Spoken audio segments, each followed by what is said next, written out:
Best Moments episode of Futures Radio Show, sponsored by CME Group, the world's leading and most diverse futures and options exchange. CME Group's markets help individuals and businesses around the world effectively manage risk. For access to free educational tools and resources for the active individual trader, please visit activetrader.cmegroup.com. Every day, traders and investors dive in to tackle the ever-changing markets to find opportunity. Futures Radio Show is your number one source for answers to the questions that all market participants want to ask. Veteran futures trader Anthony Crudele sits down with the most influential leaders and top traders in the industry. Now, here's your host, Anthony Crudele. Hey everybody, thanks for tuning in to Futures Radio Show in 2018. Remember, new shows are posted every Monday and Thursday. You can subscribe to our show on iTunes and YouTube. If you're enjoying the show, please leave a review on iTunes. Before I play today's interviews for you, I want to give a shout out to the great sponsors of Futures Radio Show: CME Group, Trading Technologies, RJO Futures, and Top Step Trader. To learn more about these sponsors and the important things they are doing for futures traders, be sure to click on their logos on our website. Now, in today's episode, we put together a compilation of our favorite sound bites throughout 2018. So without further ado, let me take you right to those interviews. The biggest difference between a professional and an amateur in trading is really thinking in probabilities. You have to know that statistics is based on the past. It's all historical data. And statistics are constantly being formed as you move forward. So you need to understand what you're doing in a probabilistic way. I'm really big on this. I didn't need it when I was a tick scalper, trading a huge volume. But when I moved away, when I expanded my time horizon to get out of the noise for the high frequency scalping algos, predatory algos, and all that, I had to really start thinking in probabilities. I had to understand that for a given context, for a given opening location versus the prior day's open, for a given action within the first hour, the probability that the market will continue in that direction is X. Doesn't mean that it's always going to be that, but at least I understand what my edge is in terms of probability. That takes a fair amount of homework, but at least I know what probabilities I'm betting on. I want to talk a little about pricing with you. Commodities such as wheat and corn, they've been really getting beat up in price. Why do you think that's been happening? Gosh, so the caveat we'd put out there is that we're remote sensing scientists and we're very focused on the supply side of the kind of supply and demand equation here. So we're not really going to be able to model or have an uber educated view on New Mexican trade policy or something like that.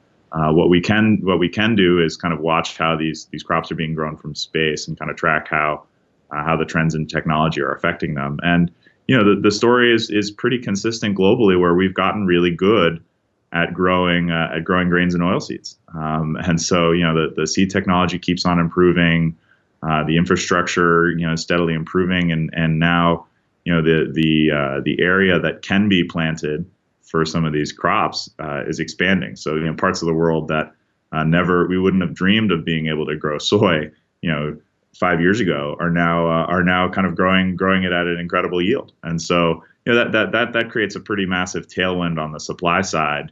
And as much as I certainly agree that there's some urgency to the kind of the longer term demand story of a growing global population or a growing middle class, leading to pretty significant demand. So far the supply growth has outstripped it, and so that'll put a downward pressure on price for the near future. Maybe until we come up with something, until we come up with a great new demand story. That'll probably stay the case. How complicated is this, and what are the direct impacts you see MiFID II having on the industry? It's absolutely an extremely complicated law, and there are many, many different facets to it, depending upon the particular area of the business that you end up in. The overall impact of it is that costs have gone up quite dramatically, and as we all know, as they have across the industry in many different ways, but the cost on European investment firms gets ramped up dramatically through the various different things that they have to do, from transaction reporting on the MiFID II side to EMIR reporting to all the different surveillance tools and everything else that they have to have in place. So the overall intention of MiFID II, I believe, was to increase transparency in the markets and to provide, in essence, an audit trail if anything goes wrong. And while it may do that to some degree, it has certainly come at a significant cost.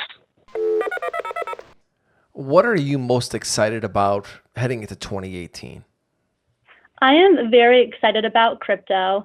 Last year was an incredible year, but I think still many people they were just getting up to speed on what is crypto and what does it mean and how does a bank, for example, get involved in the space. This year, I think we're going to see more products. I think we're going to see more opportunities to help shape what institutional trading of that asset looks like. And I think we're going to see continued growth. Instead of asking you if the crypto space is in a bubble, because I know that you and I don't believe that. We believe that crypto space is here to stay. What do you think about the pricing of these cryptocurrencies? Because let's face it, that's what people are really concerned about, is the pricing of these cryptocurrencies. So Bobby, do you think that Bitcoin, Ethereum, and many of these other cryptocurrencies are in a bubble? Yeah, so I think a lot of these cryptos, they have, the price action has a lot of bubble-like activities or characteristics associated with it. But you're basically seeing what, let's call it the fair market value, or what someone's willing to basically pay for something in terms of the future development of it. So let's just take Bitcoin, for example. Well, Bitcoin can do a few things today. It's still a little clunky, right? But it's this idea that I can transfer value around the world instantly, frictionless, and for a pretty low cost, right? So that's what it can do today. And a lot of people attach value as dollars or fiat, but maybe someone's going to figure out a way to build on top of that. And it's not just going to be dollars that are being passed around in value, but something else that it serves as a vehicle for. And so I think that you're going to continue to see more code, more work being done around different cryptocurrencies. Whereas when I think about a bubble, when you pop a bubble, there's nothing inside. But with a lot of these projects, there's actually a lot of development being done on the back end to, and that's what obviously people are investing in or purchasing these tokens for, is this idea that, well, okay, it says it can do this, and maybe if it only accomplishes half of what it says it can do in the white paper, there's still value behind it because it's still solving certain pain points and frictions in whatever market they're trying to solve. So, Phil, what are you seeing in the charts and in the fundamentals right now here in crude oil? So, yeah, if you look at, so again, we're going to line up with the technicals on the crude oil market first. We see this thing has been in a bull market for quite a long time here. If you look at the last 3 months, the performance of crude oil or any commodity out there, the best performing commodities have been crude oil, the Brent crude, and then West Texas. You've got them up north of 20%. Each market. So crude oil has been an incredible bull market. You've got the stochastics are in that overbought territory, confirming it's in a bull trend. MACD is straight up. The couple things that on the technicals that are slight flags out there is that ADX has leveled off and started to come down a bit. So that tells you that the trend is slightly weakening. And then also the average true range is getting a lot smaller. It's closer to 80 cents rather than that $1.50, $2 range we were seeing back when the bull market was real strong. So as a result of that, it tells you that the traders are really in a tug of war on whether or not this market should continue to go up. And so if I was long crude oil for quite a long time, I'd be a little bit cautious up at these levels. Now, Ira, you mentioned that you do some day trades and you do some medium to even longer term trades. Talk to us about how you manage risk. And Anthony, what your listeners have to always take away is risk management is risk management. Because the whole idea when you're a trader and you've done your work, now you got to make sure that you don't take a day where you're going to blow yourself up and you can't come back tomorrow, because all your work. I spend a lot of time doing a lot of analysis, and I'll get a big picture view. It may not, profit-wise, it may not show for a day, 2 days, 3 days. I have to make sure that I have enough capital to basically be able to come back tomorrow, because tomorrow may be the day. So you want to always trade. You want to enter at your lowest risk tolerance possible. Now, that may mean you may miss the initial part of a trade, but so be it. But 9 times out of 10, it keeps me alive. And staying alive is what, anytime, it doesn't matter. When you have your capital at risk, you need to stay alive. And, one of the first thing I learned, the people who taught me on the floor, was you've got to, capital preservation is the key. And then don't worry, you'll catch the good trades. You do your work, you work hard, you will find the good trades. You must preserve your capital. That doesn't mean you trade scared. That's not what I'm saying. You trade with an operable stop that protects your capital from disappearing. That's really the end of it. What are you seeing in the WTI Brent spread right now? So the thing is that the spread widened significantly to almost $7, which with the U.S. being now an exporter, that was kind of an unexpected move. Now what we're seeing, I started pointing out, I think, the spread is still one to watch, and I think it's still a good trade. As that spread was widening, what we started seeing was China started importing more and more from the U.S. because, they could pay less for it, obviously. So at this point, and I think it's also something to watch as far as the price of both Brent and WTI are concerned, is Saudi Arabia, OPEC in general, desperately needs the spread to come in, or else they risk losing more market share to China, to the U.S. So I think it definitely should be on everybody's radar. Question about your primary Twitter account, the Mark Dow account. Why the monkey with the machine gun? Well, I just kept it. I started because I was always trying to explain to my colleagues that it was less about fundamentals and more about risk management. And I said, a monkey could do it, but you have to be an aggressive monkey, because one of the things when you take risk, you have to be aggressive, right? You have to know when to be aggressive and when to lay off. There are a lot of guys that are pretty good at reading patterns and understanding market rhythms, but they often don't take enough risk when it's time to take risk. Right. The first level is learning not to take bad risk, huge risk at the wrong time. I think a lot of guys, and how to stop out of positions. I think a lot of guys learn that fairly quickly. But the next level is how to hold on to winners and how to be aggressive when you think you're seeing the ball well. So I joked you have to, a monkey could do it as long as he were an aggressive monkey. And I found this. I found this image on the internet of a monkey with a machine gun, and so I just put it in there. And then I tried changing it once, and Twitter almost exploded, it seemed. So I said I'll stick with the monkey with the machine gun, and that's really it. It really is the most meaningful topic for the business right now. And when an industry in a company is faced with not just an order of magnitude 10x growth within a 12-month period, but actually multiples on top of that order of magnitude, it's really a significant event, right? It's really a positive experience for the business, but it's also incredibly challenging at the same time. We just kind of every aspect of the business, if you kind of look to the number of new users, clients that are looking to register accounts on a daily basis, we're up into the tens of thousands. We're looking at trade volumes that, are now measured, above billions of dollars on a daily basis. And, these numbers, like I said, are just substantially higher than we saw even just 1 year ago, and certainly a year and a half ago.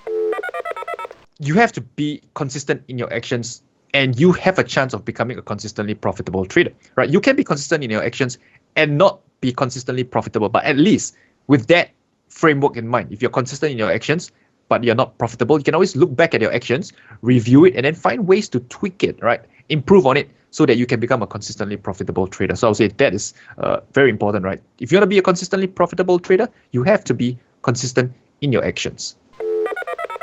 There's value in collaborating with people, especially I say to people, Anthony, surround yourself with traders better than you. And that way you will rise to their level and you're going to learn. Also in a community setting, it's a lonely business, especially if you're doing it. I don't care if you have an ocean view and you're doing it in your room. A lot of people have giving natures. Really, when you think about it, what good is anything until it is shared with another? So there are a lot of traders that like to pay it forward. Similarly to like what Richard Dennis did, and there are many people that want to help people avoid the landmines that they have activated and help them along the way because they know they have empathy for people that are just starting off and know how tough of a business it is. TT helps bring a stamp of approval into crypto trading for some of them. A lot of futures traders were a little hesitant, maybe even afraid to get involved into trading crypto cash. So we can help educate, we can help get them started. Similarly, hopefully it also bridges the opposite way, which is bringing crypto traders over into the futures market. And the irony there is a lot of the crypto spot traders are deathly afraid of the unknown of getting involved in opening up futures accounts. So with a little bit of education on both sides, I think they'll both realize that the markets are more similar than they realize, and they're great to trade between each other. And TT can bring some automated trading tools to help ease that process, so you don't just have to be click trading. For example, just set a differential between the cash and the futures and have an automated program that can either be making markets in one to hedge in the other, or just waiting for an opportunity where certain prices are available and it could send orders into the market to accomplish your objective. That was a long night. As you remember, you and I were on Twitter pretty late that night. And basically what I do when I see a situation like that is some of my positions, I do use hard stops, and then some of the positions are based on closing prices. I go through and I review my positions versus their stops every day. And I had a lot of stops get hit that day, but what I did that night was go through all my stops to be sure that the stops that needed to be updated, that everything was updated. And then I just got my list ready and said, oh, here's the positions that are at immediate risk, and started there. And then also what I did do, however, was I did have a list of names that I wanted to put some money into. So basically what I did was I treated the recent volatility as an opportunity to upgrade my portfolio. So I looked at some names that maybe I had missed over the past couple of months, and I said, okay, I've got these names on the chopping block that it looks like they may get hit by stops, and if I do get stopped out, eventually where do I want to reallocate that money? I don't use stops. I size my trades so I can be happy with the loss that's expected. If trading a mean reverting thing, if it goes against you because you expect it to be pulled back, you're actually more inclined to do more. You've got more edge if a mean reverting trade goes against you. So I will do my first level. If the VIX goes to, let's say the VIX is at 10, spikes to 18, I'll sell some futures. Now, if it goes to 25, I'll sell more futures because at that point my edge is greater. Now, I do get out eventually, but the reason I get out isn't because it's not a stop. It's because eventually I would have lost so much money that the amount I want to have invested in that trade proportionally has to come down.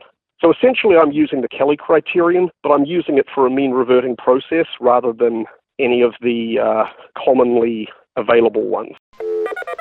If you could give a piece of advice to women interested in getting involved in investing or trading, what would it be? Don't get discouraged. Build a network. Be persistent. And also when people talk about networking, they talk about being introduced to people and meeting people. Put effort into establishing and maintaining relationships. I just think that they should be attending if they can, because it is not only is it to learn what's going on in the industry, to understand and influence the policies. There's so many people here, whether it's the CEOs of your companies or the regulators from all over the world, which I think we heard there are about 60 regulators from all over the globe here walking around the halls.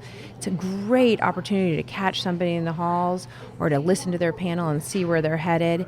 We have a new app on the FIA website for this conference, and actually you can vote as you're sitting in the audience on certain panels. What do you think are the biggest issues? What do you want to see regulators address? Where do you think the industry should go? And I think that is a fantastic way to influence where this industry is headed. Traders should be here to feel the mood and to understand what's coming down the pipes. Now, our audience, as I've stated, is mostly traders. How does what you are doing with Ascent in the Reg Tech space help the end users, help us, the traders? Yeah, so the idea of this industry is not lost on me. It is unsexy in a lot of ways. It's necessary. And I think I saw a study that said firms will spend up to 20% of their budget on compliance and regulation. I mean, that is a massive number. And when you look at that, that really has a negative impact on a business being effective, on being competitive. And so what we've really tried to do is make sure that we can help reduce that number and let you get back to running your business, to trading, to onboarding new clients, whatever it is that your expertise is. We can process regulations. Gosh, I think one example, we reduced the processing of MiFID II from hundreds of hours down to 2.5 minutes. On a day-to-day basis, we can reduce compliance costs by up to 50%. So there's a lot of ways to help support the ecosystem and really drive that change. Do you think that cryptocurrencies will ever replace traditional state-backed currencies? Well, that could be a radio show all on its own. But let's say that I think that if you believe, as I do, that it's sort of like metaphorically 1998 and cryptocurrency is the internet, then I think banks and the centrally issued currency look a lot like the newspapers. The newspapers haven't gone away, but there are other alternatives to get our news sources today. I don't think federally backed or centrally issued currencies will go away, but I think that people will have options. And I think that's really good because I get that question more, or questions like it, more here in the United States than overseas. I'll give you some examples. People in Greece or Cyprus or Venezuela, where in Venezuela or Nigeria, where today they've inflated their currency to the degree that their citizens are starving to death. People there don't think cryptocurrency is unduly risky. They think that their federally issued currency is unduly risky. What trader has influenced your life the most and why? I hope this doesn't sound different than the way I intend it to sound, but the truth is, every trader, the person that influences them the most is them, right? Becoming a trader is a journey about the self, right? It's absorbing information. Certainly you can have mentors, but at the end of the day, the best traders are the people that think about who they are, what they're good at, what they're not good at, and try to manage that process. So what's a topic right now that traders should be looking into and potentially get engaged for a policy that could affect us? Well, I think, the financial transaction tax is an interesting topic that has been floated around more by, I'd say, like Bernie Sanders, and I think it made it briefly into the Hillary Clinton platform. I think it's a topic that's embraced by more of fringe of the Democratic Party and not the mainstream. But I think it's important to remind your member of Congress and why this is a bad idea for the savings community in particular, that the cost of, let's say, a financial transaction tax that seems to be very small, like 0.03%, actually has a really meaningful impact on the savings community, right? That could trickle down and cost pension funds up to $1 billion a year per pension fund. And when members of Congress hear that it's a tax not on Wall Street, but actually on the savings community, on pension funds, I think that does make people pause before they go and support a proposal like that. Now, you spoke about the Fed, and I'm wondering, do you think 3 or 4 rate hikes are what we're going to see this year? 4 for sure. 4 for sure. 4. They're crazy if they only do 3. With the amount of growth in this economy, I think we need 4. I think 4 are long overdue.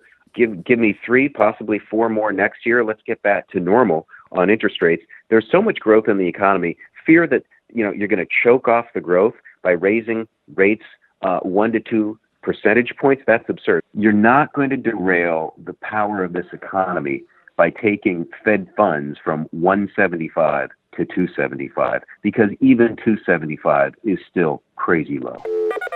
So we decided to put together an event that is specifically focused on fintech for financial markets and trading. So a little over 3.5 years ago, we started FinTech Exchange. It'll be our 4th year for the event this year in the spring, and it's put together. The format is also quite different. It's not in a hotel ballroom. It's in a modern theater on Michigan Avenue. There's lights, there's cameras, there's music, and the whole structure is really around what we call lightning rounds. Firms come up and they present for 10 minutes on stage, and we do a series of those, keeping it engaging, keeping it relaxing, keeping it focused. The audience loves it. It's really the first time that format's been used in our space. So it's gotten a lot of fanfare. It's been a sellout every year. Success and failure in markets is getting the flows right. And now the flows are going the other way, whether it's via rate hikes or it's the shrinking of the Fed balance sheet. All any investor has to do is look at what markets did after QE1 ended. We fell about 20%. What happened after QE2 ended? We fell about 20%. What happened right around the end of QE3, actually right before it ended? Well, we fell more than 10%. What happened, a month after the Fed first raised interest rates? Well, we fell 10% plus. It's not like this is something new. This has been going on for a long time during every rate hike cycle. Markets become more vulnerable. Like I said, that put is out of the money. The Fed is not your friend. People that played the don't fight the Fed on the easing side, well, what are they going to say now that the Fed is tightening? If you're a trader, especially, it's a battlefield, and I don't mean to make light of that compared to being at war, but it's the same type of mindset that you have to have, and you have to continually adjust. When the terrain on the battlefield changes, you better damn well move with it, because if not, you're gonna wind up in a body bag. And this time, I refer to that as bankruptcy. How important are fundamentals in your trading? I think for longer term trades, that my swing trades, they factor in a lot more. If I'm day trading, then I'm just looking at intraday levels and where the market's going to react off of them, and it doesn't really factor into, say, my day trading, except for maybe obviously inventory days and things like that. For swing trades, I absolutely factor fundamentals in, as well as technical. Anas, we heard a lot from you today about fundamentals, but how important is technical analysis in your trading? I think what she said is absolutely correct. I mean, on daily basis and within time of hours within the day, really fundamentals do not play a big role here. Although indirectly, probably whatever people are trading on the trend is affected by the fundamentals that affected the market the days before.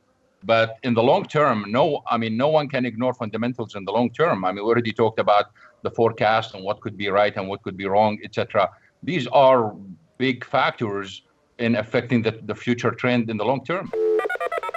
What was one of the hardest things that you've had to overcome in trading? Not to be stubborn. You fall in love with an idea, and that idea, it's a bias. It's a bias that stays inside your mind. You become stubborn. And at the first moment in which I realized that I trade what I see, and I trade not what I imagine, I'm not stubborn at all. I'm a believer, but until a certain point.